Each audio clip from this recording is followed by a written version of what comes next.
Make sure you guys have your coffee ready. It's going to be a late kickoff for Notre Dame at Stanford. How about 10:30 p.m. Eastern time? Of course, that's 7:30 local time. Notre Dame, a big favorite in this rivalry matchup against the Cardinal. We're going to talk about keys to the game and score predictions with Blue and Gold's Tyler James. Folks, please hit the thumbs up on this video. Of course, subscribe to the Blue and Gold YouTube channel for more content. We will be live on this YouTube channel into the wee hours of the night with myself and Eric Hansen and maybe Robbie Toma as well. So make sure you plan to tune in after that. And of course, blueandgold.com is your home for all things Notre Dame football and recruiting coverage. Black Friday deals on Friday. And maybe some Cyber Monday stuff as well. So make sure you log into our website. Tyler, let's dive into your keys to the game. Number one being fueling the Heisman hype. And of course, like Notre Dame's not going to say that internally, like in team meetings, but I'm sure that Marcus Freeman and Mike Denbrock, those guys, they want to get Jeremiah Love the football. Yeah, and I think it would be a statement against this Stanford defense. Stanford is statistically strong against the run, but I think Notre Dame is capable of running against Stanford. 3 running backs have rushed for 100 yards against Stanford this season. I see no reason why Jeremiah Love shouldn't be the 4th. He needs to rush for 132 yards to set Notre Dame's single-season record for rushing yards. I think he'll get that. That would also give him the yards from scrimmage record of 1,682 that's shared by Alan Pinkett and Golden Tate. He needs 2 rushing touchdowns to break Audric Estime's record of 18 in a season. I think right now the Heisman might be slightly out of reach for Jeremiah Love because of a couple quarterbacks in the Big Ten, but if he balls out against the Stanford defense that's ranked number 25 against the run, I think he puts some pressure on Fernando Mendoza and Julian Sain going into conference championship weekend to finish the season strong. It's so interesting because, like, the college football playoff, once those rankings come out, the AP poll becomes pretty irrelevant. It's just funny to think about, like, the Heisman is voted on by guys like Tyler James and specifically Tyler James. We have 4 blue and gold beat writers who vote on the Heisman. So what are you wanting to see from Love? Because you just kind of said long shot, so I'm guessing maybe he's not at the top of your personal ballot right now. Of course, you don't have to submit it for a little while, but like those stats that you just mentioned, I think if he breaks those Notre Dame records, that only helps the national buzz for him. You know, those tweets are going to go viral if he does that. So that would fuel the Heisman hype. So what do you think about some of these topics? Yeah, I think Love is firmly in the conversation. I think it's just hard when there's 2 quarterbacks leading undefeated teams that are putting up really good statistics that have the chance to run the table to end the season. Because so much is put on quarterbacks that I think it's going to be hard for him to lead those guys. But I think if those guys stumble, that opens the door for opportunity for Jeremiah Love. And I think a lot of Jeremiah Love skeptics will point to his performance against Miami and say, listen, if he was a Heisman Trophy winner, he should have done more in Notre Dame's season opener. I would say Notre Dame should have done more to give him the ball more often in the season opener, personally. But so I think he's certainly qualified to be a Heisman Trophy winner. I think he's going to be on a lot of ballots. I think that'll make him a finalist for sure. I'm just not quite ready to stamp him as the number 1 guy going into this weekend quite yet.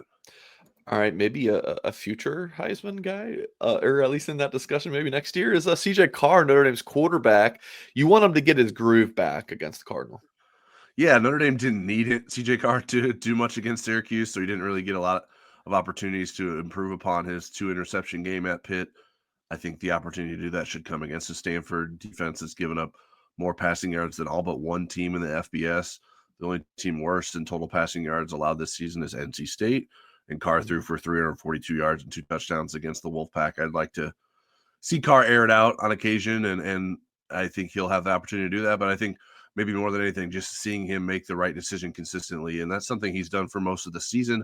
Maybe hasn't been as sharp with that in recent games, but I think this will allow him a chance to do that, get on the same page with his receivers, and finish the regular season strong. Key number 3, pressuring Stanford's quarterback. He's a good player. I watched him a lot in high school, the kid from Mater Dei. So tell us about, like maybe what to expect from the offensive side of the ball, and specifically your 3rd key. Yeah, redshirt freshman Elijah Brown is his name. He's making just his 3rd career start. North Carolina sacked him 9 times in his career debut as a starter in a 20-15 loss for Stanford. And then just last weekend, Cal sacked him just once in the 31-10 Stanford win. Notre Dame is top 10 in the country with 3 sacks per game. I think Notre Dame should be able to put pressure on Elijah Brown. I think that'll be a key to stopping Stanford's offense. I think Stanford wants to try to run the ball, and they have had some more success as of late doing that. But I think in order for Stanford to try to upset Notre Dame, they're going to have to get stuff from Elijah Brown. And I think it's going to be hard for him to do that against Notre Dame's pass rush.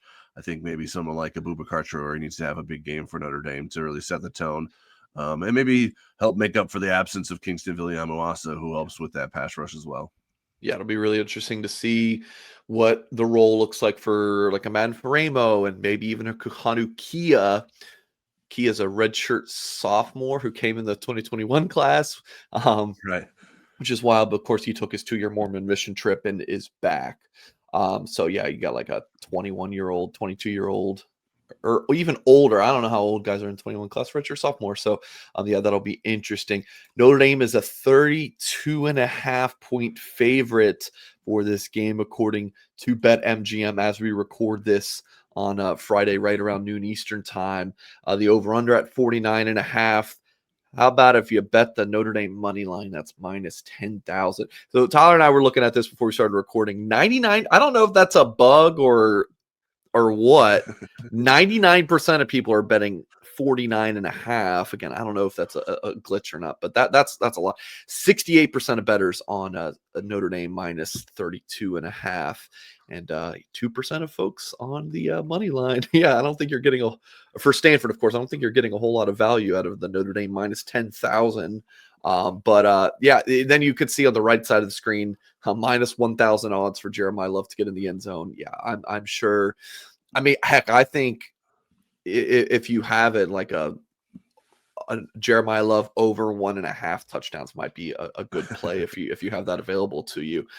So Tyler, what is your score prediction for Notre Dame? I think the Irish were minus 35.5 against Stanford, and obviously they've covered that one pretty comfortably.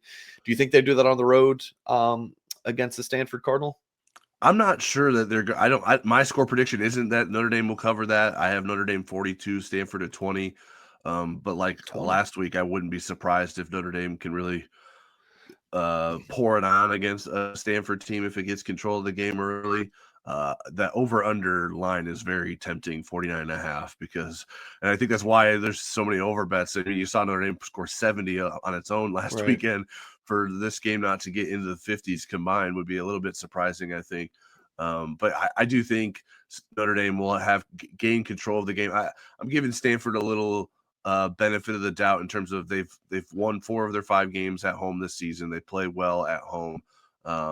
Maybe they have something go their way early that allows them to make things interesting at the start. But I do think Notre Dame will grab control by the second half and be able to pull away pretty easily.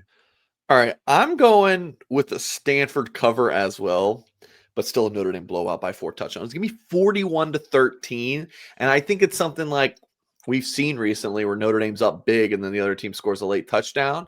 Mm-hmm. I think it's like 41-6 and Stanford with a backdoor cover, and that would include Notre Dame having 2 field goals.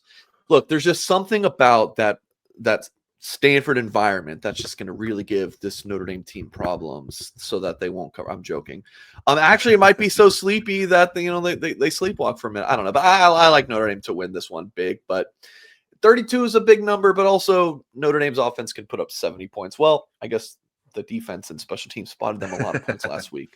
Yeah, that is going to do it for this video. Make sure you guys hit the thumbs up on this. Subscribe to the YouTube channel for more content, and read so much more preview content over on our website, blueandgold.com. Make sure you check out the specials we have over on our website if you're interested in subscribing to Blue and Gold. Thank you all for watching, and we'll catch you next time.